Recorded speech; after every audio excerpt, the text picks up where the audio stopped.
rel ke le rel kong kan bel chiang a hei han en tai la tun ma kan nau pan lai kan tet lai khan chuanin cheng thir han dai la rel chu accident mai ten te thin a accident hirin om lo ni cheng thir da mai khan accident kharin om lo trim ta ni tiang kha bari nam chu ni ma ra chu hang ve la kil nat te hi ala khen lak chi reng lo ani ve thung ta rel kong han thật dìa là rel cái hàn thật dìa thế thầy chiếc này mà sợ em mấy nè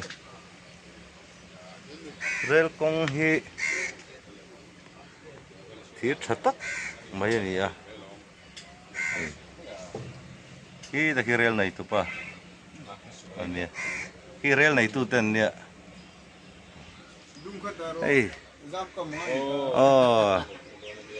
duli đã làm mấy chín lâu anh sẽ lùng tới chúng ta sẽ mặc con anh học về mấy thầy ta này anh làm mấy thầy lùng chả về sự hay bụi ta cái này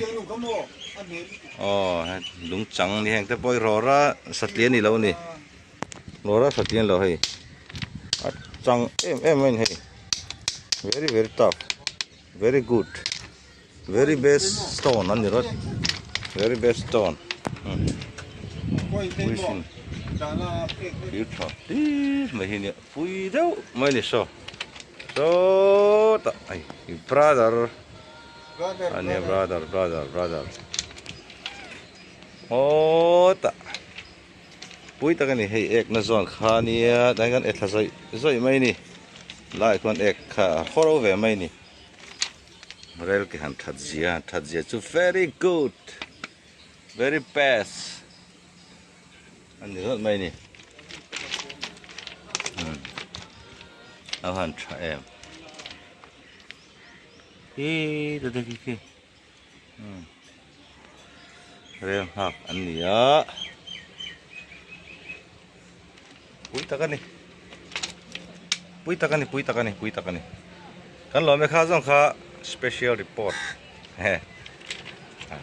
Kan tek thik chu ni rel athat zia rel kong athat zia te report kan pek thik chu ni kan lo me thank you